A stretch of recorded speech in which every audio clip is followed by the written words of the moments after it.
Alors pour poursuivre, je attrape la parole là, puisque je prends sur la partie de la mécanique et de l'usinage.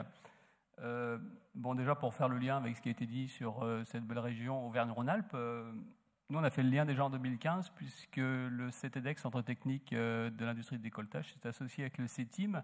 Et quand on parle CETIM, c'est Saint-Étienne pour ce qui est de la région Auvergne-Rhône-Alpes. Donc le lien a été fait en 2015 et on est très à l'aise avec nos mécaniciens de l'Auvergne et d'autres de la grande région.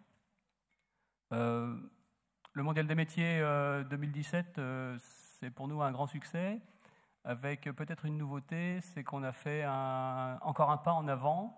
On était dans l'interactif et aujourd'hui on est passé quelque part dans l'implication, c'est-à-dire, j'allais presque dire, essayer c'est l'adopter, hein, c'est-à-dire qu'on a ouvert nos postes informatiques, numériques aux jeunes, aux parents, pour essayer, pour qu'ils s'immergent carrément dans les métiers, qu'ils puissent tester.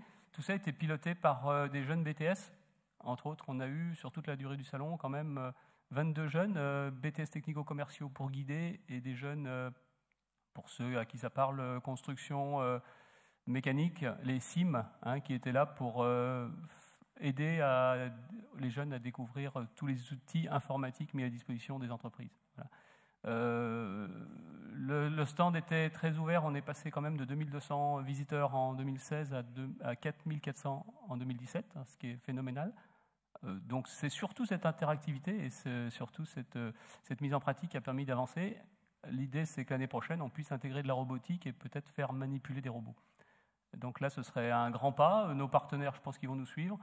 Et peut-être aussi apporter des machines-outils, comme on le fait à Smile, parce que c'est une grande force de Smile, avec non seulement de la démonstration, mais aussi de la production en réel sur site. Voilà. Donc ça amène des moyens, mais c'est vrai que pour attirer les jeunes, à un moment, il faut qu'ils puissent voir et toucher concrètement les métiers et les vivre un petit peu, ne serait-ce que quelques instants. Voilà.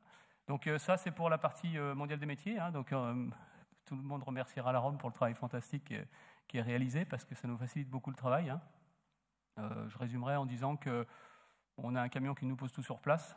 On vient la veille à 2 et puis on monte. Donc s'il n'y avait pas la Rome, on ne pourrait pas réaliser des exploits comme ceux-ci.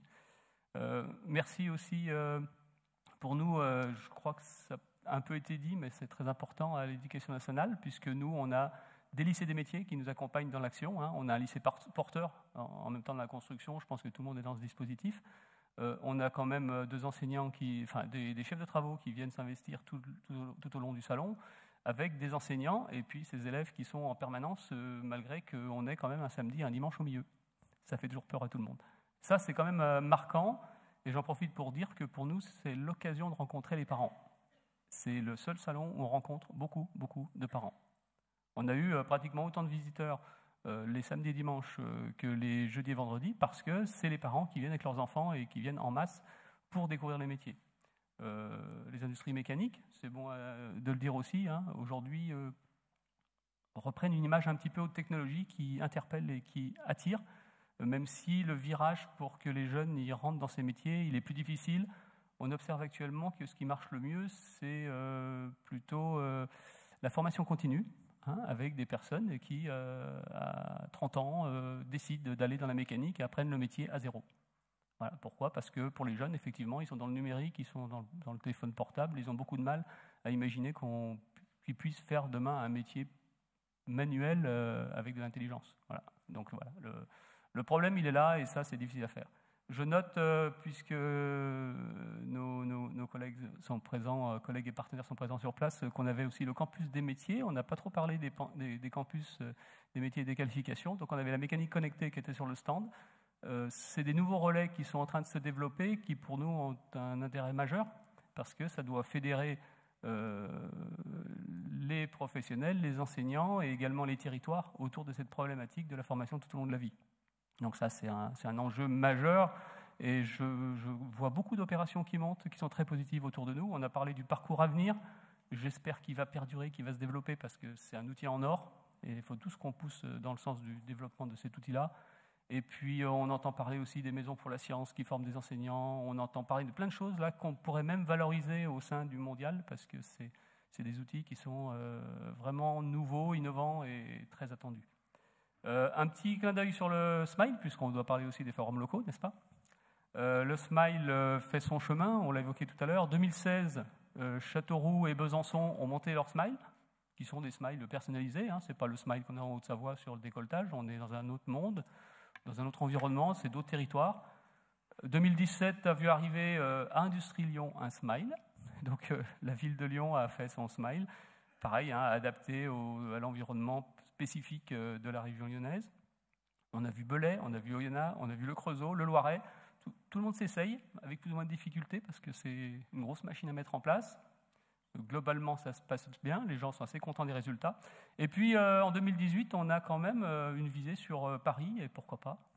Donc, il y a des réflexions qui sont en route, et puis d'autres territoires d'Auvergne-Rhône-Alpes qui sont très intéressés. Pour la Haute-Savoie, on fait un grand pas. Alors, je ne vais pas vous épiloguer toute l'histoire du technocentre, parce qu'on pourra en parler pendant longtemps. Le CETIM CETEDEC est en train de développer une vitrine internationale du décolletage et de l'usinage sur Cluse, et on va intégrer dans ce dispositif un smile permanent qu'on appelle Open Smile, qui sera un smile ouvert toute l'année pour les jeunes des collèges. La capacité de smile aujourd'hui, c'est 4 jours et demi, 2500 jeunes. 2500 jeunes qui sont quand même boostés avec une forte pression, donc qui ne peuvent pas forcément capter correctement les informations.